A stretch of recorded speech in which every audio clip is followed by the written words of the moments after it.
오늘 빌립보서 12번째 시간 복음의 능력 주 안에서라는 제목으로 하나님 말씀을 함께 나누도록 하겠습니다. 빌립보서는 우리 성도님들이 잘 아시다시피 이 별명이 있습니다. 이 첫 번째로 우리 빌립보서 할 때 생각나는 것은 기쁨의 서신입니다. 이 짧은 성경 안에서 바울이 이 빌립보 교회 성도들을 향해서 기뻐하라라고 권면하고 외치는 말씀이 참 많이 기록되어 있습니다. 그 표현이 16번 이상이나 반복이 되고 있죠. 또 하나의 빌립보서의 별명을 생각해 보면 그것은 바로 옥중서신입니다. 사도 바울이 재판을 기다리면서 이 감옥 안에 있을 때 썼던 이 4권의 서신서가 있죠. 에베소서, 빌립보서, 골로새서, 빌레몬서. 그래서 이 빌립보서는 사도 바울이 감옥 안에서 기록한 옥중 서신입니다. 근데 하나의 빌립보서의 또 다른 중요한 별명이 있습니다. 그것은 바로 주중 서신입니다.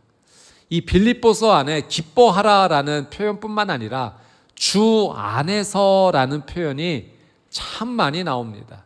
주 안에서, 예수 안에서 무려 13번 이상이나 고백이 되어지고 있죠. 오늘 저희가 빌립보서 4장 말씀을 읽었는데 이 안에도 주 안에서라는 표현이 얼마나 많이 나오는지 모릅니다. 빌립보서는 주 안에 있기를 원하는 그 고백이 담겨져 있는 주중 서신입니다. 사도 바울은 이 빌립보서를 통해서 무엇을 전하고 싶었는가? 복음의 능력을 전하고 싶었습니다. 이 복음의 능력이 얼마나 크고 위대하고 감격적인가를 빌립보 교회 성도들에게 이 복음의 능력을 전하고 싶었습니다. 사도 바울이 감옥 안에 있죠. 쉽지 않은 상황입니다. 생명의 위협도 있습니다. 그러나 그가 이 감옥 안에서도 기쁨을 누리고 있고 감사와 소망을 가질 수 있는 이유는 그가 이 감옥 안에서도 복음의 능력을 누리고 있기 때문입니다. 사도 바울은 이 복음의 능력이 어디에서 오는가? 그것이 바로 주 안에 있을 때 복음의 능력을 누릴 수 있다라고 말합니다. 우리 귀한 평촌교회 성도님들이 주 안에 거하시는 귀한 삶이 되셔서 복음의 능력을 매일매일 삶에서 누리며 살아가시게 되기를 주님의 이름으로 축복합니다. 오늘 복음의 능력 주 안에서라는 이 제목을 통해서 하나님께서 우리에게 주시고자 하는 중요한 영적 교훈 3가지가 있습니다. 이 은혜를 우리 성도님들과 함께 나누겠습니다. 첫 번째는 주 안에서 화해하십시오. 우리가 주님의 안에 머물러 있을 때 화해의 삶, 관계 회복이 일어날 수가 있습니다. 오늘 본문 2절 말씀을 같이 한번 읽습니다. 2절입니다. 시작. 내가 유오디아를 권하고 순두개를 권하노니 주 안에서 같은 마음을 품어라. 사도 바울이 유오디아와 순두개라는 빌립보 성도의 개인적인 이름을 공개합니다.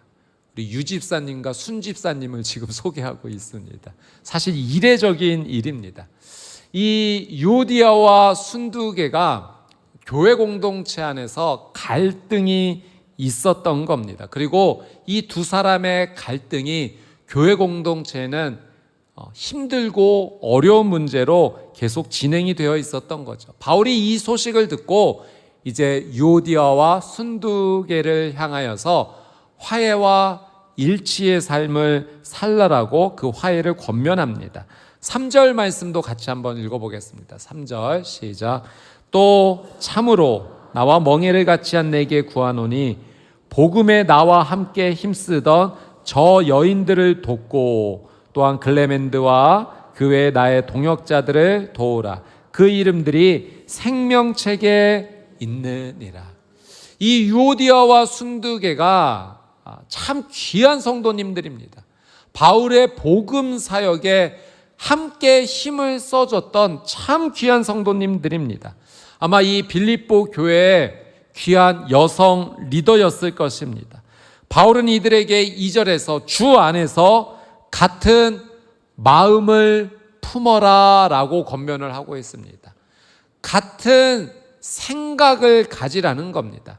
바울의 이 권면은 두 사람이 함께 같은 곳을 바라보며 마음을 합하는 것, 같은 가치관을 가지기를 원하는 그 마음을 전하고 있습니다. 빌립보서 2장 5절 말씀에 바울이 이미 먼저 말했습니다. 너희 안에 이 마음을 품으라. 곧 그리스도 예수의 마음이니.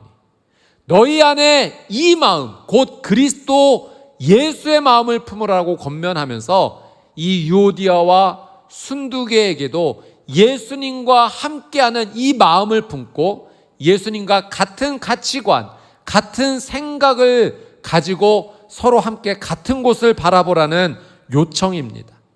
여러분, 우리가 일치를 이루기 위해서는 기준이 반드시 필요합니다. 일치를 이룬다라고 하는 것은 하나의 기준을 두고 서로가 함께 그 기준에 마음과 뜻을 함께 이루는 것이죠.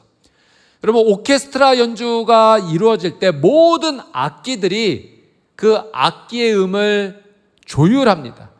이 모든 악기가 기준을 가지고 맞추는 음이 있습니다. 그 음이 바로 A 음입니다. 악기들이 서로 따로따로 이 악기는 이 악기와 맞추고 이 악기는 이 악기와 맞추고 그렇게 하지 않습니다. 그렇게 서로 다른 악기들로 음을 맞추게 되면 이 음이 맞지를 않게 되고요, 아름다운 화음의 연주를 이룰 수가 없는 거죠. 오직 하나의 기준 A 음에다가 모든 악기가 음을 맞추고 연주를 하게 될 때 이 음악의 연주가 화음을 이루며 화해와 일치를 이루는 놀라운 기적을 이루게 되는 것이죠. 여러분, 우리 믿음의 사람들에게 이 기준이 되는 A 음이 무엇인가? 바로 이 A 음이 우리에게는 예수 그리스도입니다. 사도 바울은 예수 그리스도를 기준으로 우리 모두가 하나의 일치된 마음을 가져야 된다라고 말을 하는 것이죠. 여러분, 화해와 일치를 방해하는 가장 큰 죄가 있다면 질투입니다. 이 질투가 미움을 일으키고요, 이 질투가 다툼을 일으킵니다. 이 질투가 서로 시기하는 마음을 갖게 해서 그 공동체 안에 미움, 다툼, 시기, 질투로 서로에게 상처와 아픔을 주게 되는 겁니다. 그 유대인의 이야기 가운데 유대인의 이 두 고위 관료가 그 안에서 질투하며 미워하고 늘 항상 갈등을 일으켰던 거죠. 하루는 왕이 이 두 사람을 화해와 일치를 이루기 위해서 한 가지 제안을 했다고 합니다. 너희 중에 어떤 소원을 말하든지 내가 그 소원을 들어줄 것이고 상대방에게는 2배의 은혜를 내가 주겠다. 그러니 서로 화해하고 하나가 되라. 그때 이 왕의 이야기를 듣던 한 사람이 심각하게 이야기를 듣더니, 왕이시여, 그러면 제 눈을 하나 빼주십시오. 여러분, 이게 질투의 어려움입니다. 시기와 미움과 다툼, 내가 상하더라도 다른 사람이 더 고통을 받았으면 좋겠다라는 마음이 이 질투에서 나오는 것이죠. 유오디아와 순두계의 두 여인의 이 갈등이요, 단지 두 사람만의 갈등이 아니었어요. 교회 공동체에 흔들는, 이 교회 공동체를 어렵게 하는 아픔이 되었던 겁니다. 어떠한 이유인지 서로가 화해와 일치를 이루지 못하고 있었던 거죠. 미움, 다툼, 시기, 질투가 공동체 안에 가득했던 겁니다. 한 부부가 이제 국밥을 먹으려고 이제 오랜만에 이제 데이트를 함께 나가서 국밥집에 가게 되었습니다. 이제 한 사람은 순대국밥을 시키고 한 사람은 돼지국밥을 시켰는데, 음식 시키고 기다리는 가운데 조금 툭탁툭탁 하다가 분위기가 굉장히 이제 가라앉게 된 겁니다. 이 무거운 분위기 속에 있는데 이제 준비된 음식이 나오는데, 그 식당의 주인 할머니께서 이제 뜨거운 국밥을 가지고 나오시면서, 자, 누가 돼지야? 라고 얘기를 한 겁니다. 그때 남편이 깜짝 놀라면서 제가 돼지입니다 라고 이야기를 했던 거죠. 자신이 돼지국밥 시켰다는 의미인데 제가 돼지입니다 라고 말한 이것이 이 부부 사이에게 웃음을 빵 터뜨려 주면서 이제 화해가 이루어졌던 겁니다. 절대 제 얘기는 아닙니다. 여러분, 우리가 서로가 마음을 조금만 넓히고 이해를 하면 화해와 일치를 이룰 수 있습니다. 품어줄 수 있고요. 관용으로 서로를 함께 사랑으로 대할 수가 있습니다. 나는 맞고 너는 틀렸어. 이것이 우리의 관계를 힘들게 하는 겁니다. 지금 사도 바울이요, 유오디아와 순두개를 두고 누가 옳고 그른지 그걸 말하는 것이 아니에요. 유오디아는 옳고 순두개는 틀렸다. 순두개가 옳고 유오디가 틀렸다. 이걸 얘기하는 게 아닙니다. 두 사람 다 예수 그리스도의 기준에 함께 맞추십시오. 누가 옳고 그름을 따지지 말고 예수님이 기준이 되셔서 서로가 함께 화해와 일치를 이루십시오. 같은 마음을 품으십시오. 예수님에 대한 기준을 제하는 겁니다. 여러분, 우리가 주 안에 있을 때 화해할 수 있습니다. 우리가 주 안에 있을 때, 내가 먼저 주 안으로 들어갈 때, 내가 주님의 기준에 맞출 때 비로소 상대방도 주 안에 들어오고 예수님을 따라가게 되는 거죠. 그러면 우리가 서로 예수님 안에서 화해와 일치를 이루는 것입니다. 우리는 주 안에 있어야 됩니다. 예수님만이 우리의 기준이 되어야 됩니다. 그것이 우리의 능력인 줄 믿습니다.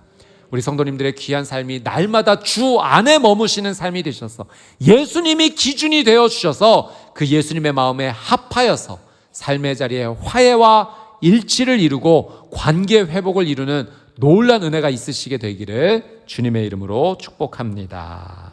자, 두 번째, 주 안에서 염려를 이기십시오. 우리가 주 안에 머물 때 비로소 우리에게 하나님 주시는 능력과 은혜로 염려를 우리는 이기게 됩니다. 6절과 7절 말씀을 같이 한번 읽어보겠습니다. 6절입니다. 시작. 아무것도 염려하지 말고 다만 모든 일에 기도와 간구로 너희 구할 것을 감사함으로 하나님께 아뢰라. 그리하면 모든 지각에 뛰어난 하나님의 평강이 그리스도 예수 안에서 너희 마음과 생각을 지키시리라. 아멘.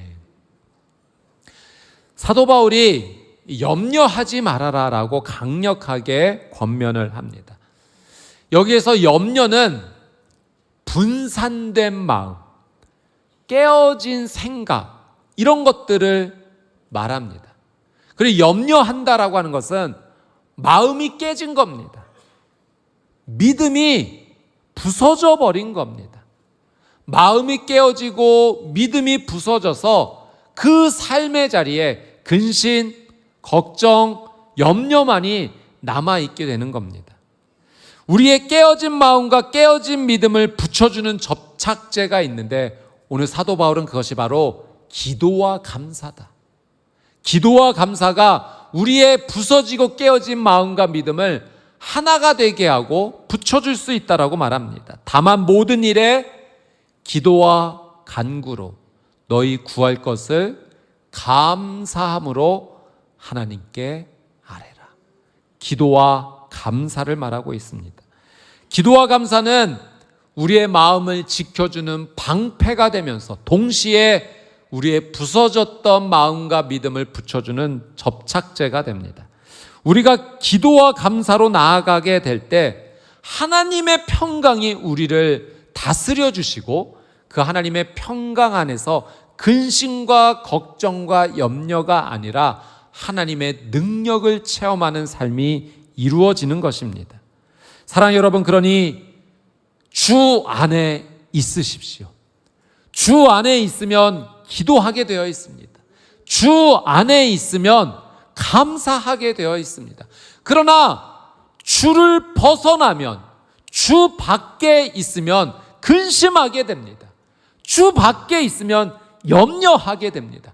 지금 내가 주님 안에 머물고 있는가, 주님 밖에 있는가 금방 빨리 알 수 있는 방법이 있으니 지금 내 입술 가운데 기도가 나오고 있는가 아니면 염려가 나오고 있는가. 여러분, 기도와 감사로 주 안으로 믿음으로 달려가는 귀한 믿음의 사람이 되시기를 주님의 이름으로 축복합니다. 사사기 6장 말씀에 보면 우리가 잘 아는 사사 기드온의 이야기가 나옵니다. 여러분, 우리가 기드온을 생각할 때 가장 먼저 떠오르는 것이 기드온과 300용사입니다. 이 적은 숫자로 정말 해변의 모래알 같이 많은 그 미디안 족속을 이 기드온과 300용사가 하나님의 은혜를 덧입어서 승리를 하게 됩니다. 원래 기드온이 처음부터 이렇게 용감하고 이렇게 힘이 있었던 사람인가? 전혀 그렇지 않습니다. 사사기 6장 말씀에 보면 기드온은 염려하는 사람입니다. 두려움이 아주 많았던 사람입니다. 이 미디안 사람들이 너무 무서워서 밀을 타작할 때, 여러분 밀을 타작하려면 넓은 공간 바람이 부는 곳에서 타작을 해야죠. 그런데 이 미디안 사람들이 너무 두렵다 보니 두려움에 사로잡혀서 근심 걱정 염려에 사로잡혀서 포도즙 짜는 통 안에 들어가서 소심하게 무서워서 거기서 타작을 했다는 겁니다. 이런 두려움에 가득한 기드온을 하나님께서 찾아오신 거예요. 그리고 기드온을 향해서, 그런 두려움이 있는 기드온을 향해서 너 하나님의 큰 용사여 라고 하나님께서 오히려 믿음을 선포해 주시게 됩니다. 이 하나님의 선포에 기드온이 조금씩 주 안으로 들어가기 시작합니다. 하나님의 말씀이 이 기드온의 삶 가운데 임하기 시작하죠. 자, 사사기 6장 23절 24절 말씀을 한번 같이 읽어보도록 하겠습니다. 같이 읽습니다. 시작. 여호와께서 그에게 이르시되 너는 안심하라, 두려워하지 말라, 죽지 아니하리라 하시니라. 기드온이 여호와를 위하여 거기에 제단을 쌓고 그것을 여호와 샬롬이라 하였더라. 그것이 오늘까지 아비에셀 사람에게 속한 오브라에 있더라. 안심하라, 두려워 말라. 하나님께서 말씀하여 주셨어요.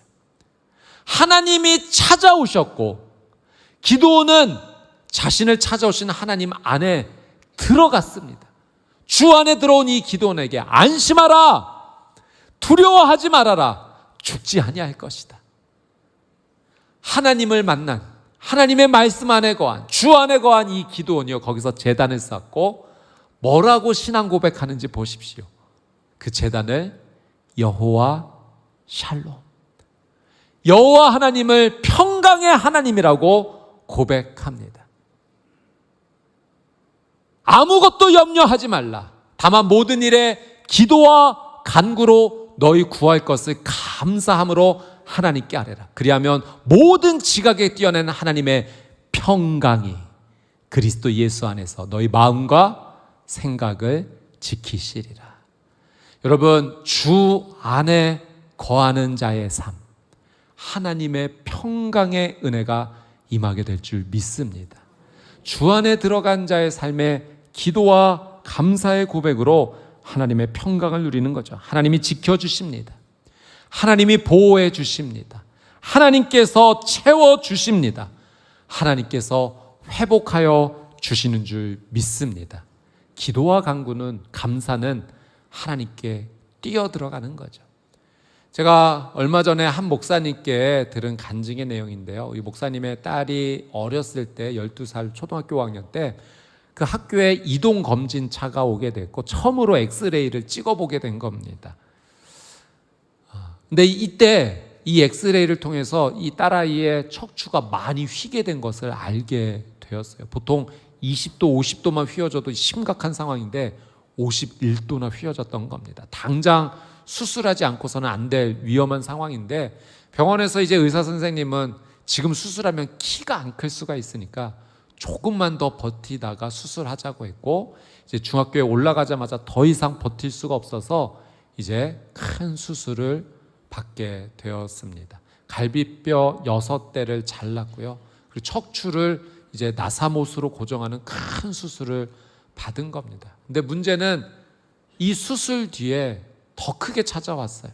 그 갈비뼈가 폐를 찔러서 기흉이 생겨서 어려운 순간도 찾아왔고, 그리고 수술 후유증인지 편두통이 너무 심하게 와서 도저히 학교를 다닐 수가 없는, 그래서 중학교, 고등학교 시절을 그냥 집에만 있었다고 합니다.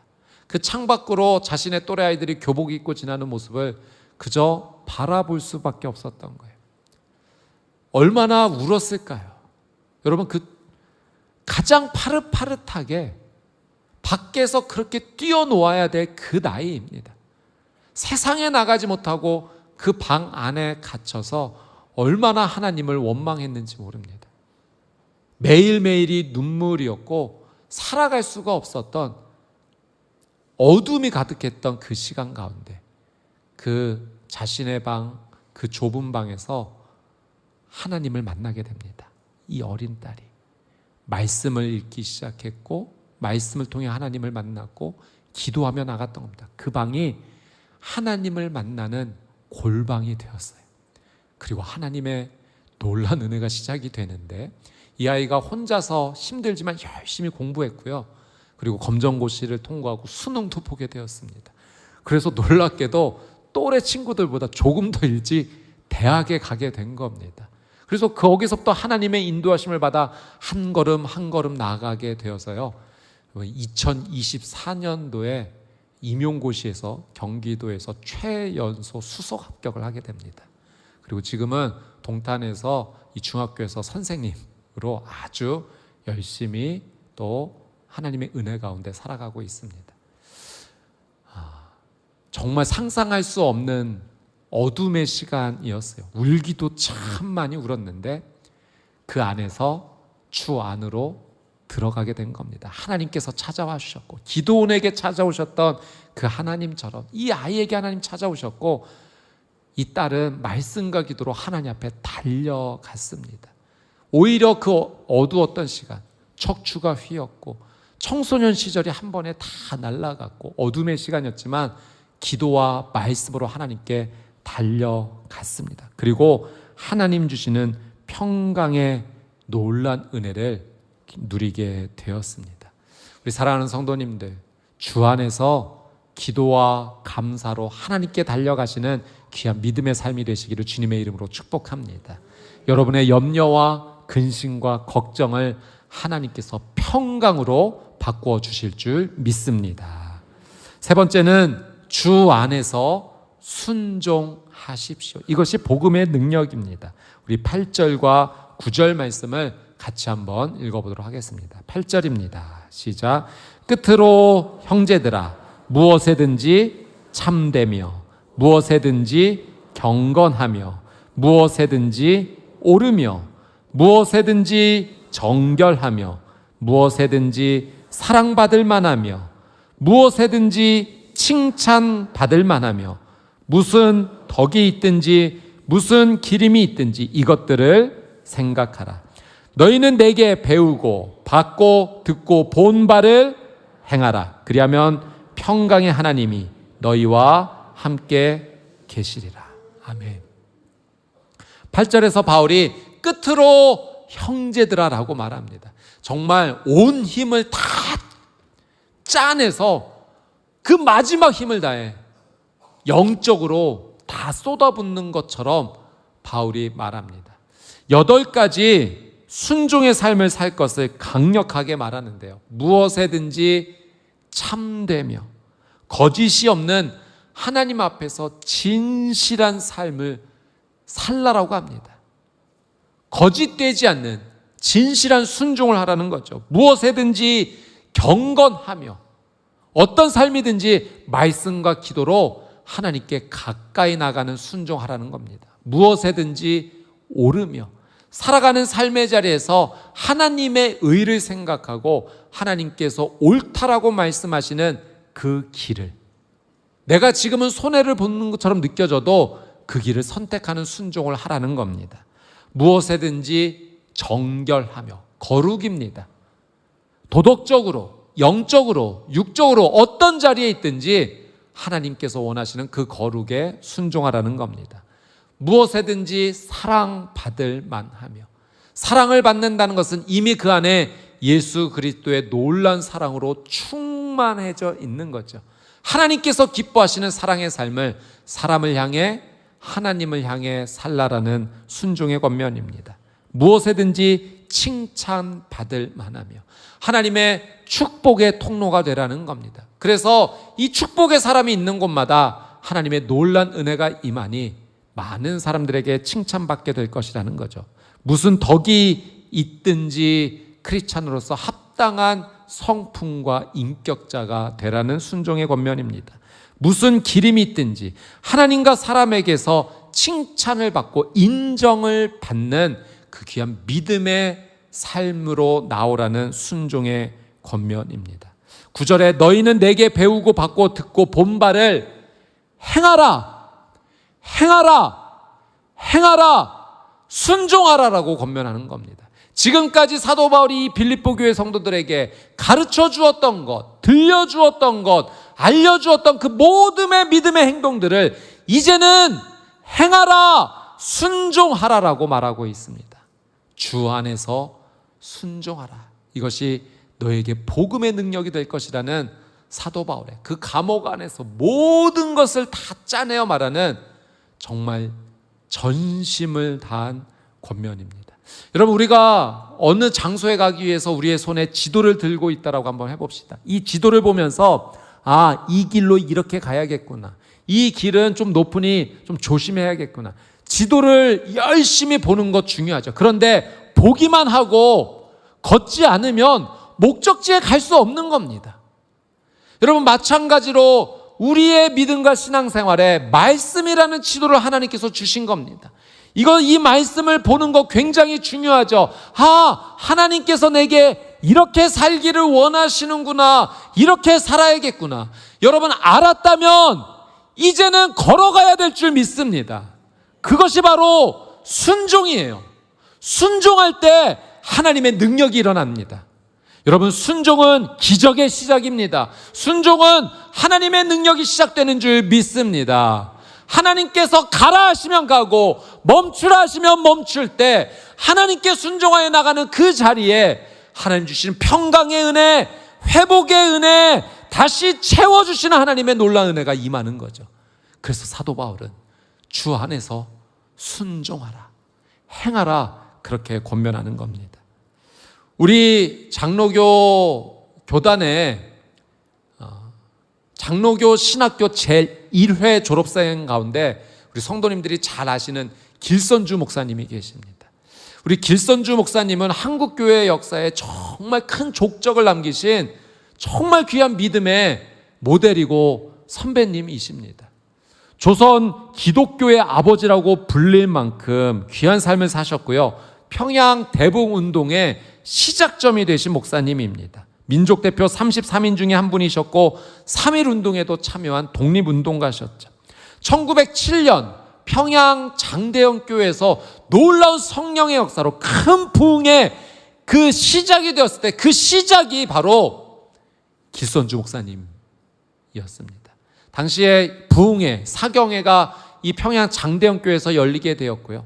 새벽 예배를 드리는 가운데 길선주 목사님이 인도하시면서 공개적으로 모든 성도님 앞에서 자신의 죄를 고백한 겁니다. 그리고 하나님 앞에 용서를 구하고 성도님들 앞에 용서를 구했습니다. 이렇게 이야기했습니다. 나는 아간과 같은 자입니다. 나 때문에 하나님께서 복을 주실 수가 없습니다. 약 1년 전에 친구가 임종시에 나를 자기 집으로 불러서 말하기를, 길장로, 나는 이제 세상을 떠나니 내 집 살림을 좀 돌보아 주시오라고 부탁했습니다. 나는 잘 돌보아 드릴 터이니 염려하지 말라라고 말했습니다. 그러나 그 재산을 관리하며 미화 100달러 상당을 훔쳤습니다. 내가 하나님의 일을 방해한 겁니다. 내일 아침에 그 돈을 죽은 친구의 부인에게 돌려드리겠습니다 라고 공개적으로 회개했습니다. 이 공개 회개를 계기로 다른 성도님들도 공개적으로 회개하기 시작했습니다. 그것이 평양대부운동의 시작이 된 겁니다. 그 집회를 통해 회개하기 시작했고, 많은 사람들이 내가 세례를 받겠노라고 이야기를 했고, 믿지 않는 자들도 나도 예수님 믿겠다라고 기독교의 삶으로 살아가겠다라고 말하기 시작한 겁니다. 음주하겠습니다. 이제는 담배 피우지 않겠습니다. 아편 복용하지 않겠습니다. 아이들 때리지 않겠습니다. 도둑질하지 않겠습니다라는 믿음의 고백과 회개들이 일어나서 평양 도시가 흔들리는 놀라운 은혜가 시작이 된 겁니다. 이 시작이 무엇인가? 한 사람의 순종입니다. 하나님 앞에서의 회개의 순종이 그것이 복음의 능력이 되었고 도시 전체를 흔들었고 나라와 민족 가운데 놀라운 영향력을 주는 시작이 된 겁니다. 나 하나의 순종이 뭐 대단한 것이 될까? 아니요, 하나님께서는 말씀하십니다. 지금의 나비의 날갯짓 움직임이 하나가 지구 반대편에서 태풍을 일으킬 만한 바람이 될 수 있듯이 주 안에서 하는 나의 순종의 행동 하나가 우리의 가정을 변화시키는 능력이 된다는 겁니다. 우리의 교회를 거룩하게 하는 하나님의 능력이 시작이 되고 이 나라의 민족이 다시 한번 하나님 앞에 서게 되는 귀한 은혜의 시작이 바로 나의 주 안에서의 순종이 될 것이라고 하나님께서 말씀하십니다. 여러분, 하나님께서 알려주시고 깨닫게 해주시고 보여주신 것을 아는 것으로만 그치지 마십시오. 최근에 우리 성도님들에게 하나님께서 계속 마음의 문을 두드리시면서 노크하시면서 말씀하시는 것이 있다면 여러분, 아주 작은 일일지라도 순종하십시오. 기도하라 말씀하시면 기도하셔야 됩니다. 말씀 앞에 서라 하시면 말씀 앞에 서셔야 됩니다. 사랑할 것에 대해 말씀하시면 여러분, 몸을 움직여 그 사랑에 순종하십시오. 용서할 마음을 주시면 아직 완전한 용서가 아니더라도 그 사람을 마음에 품고 기도하는 것부터 시작하십시오. 하나님께서 하십니다.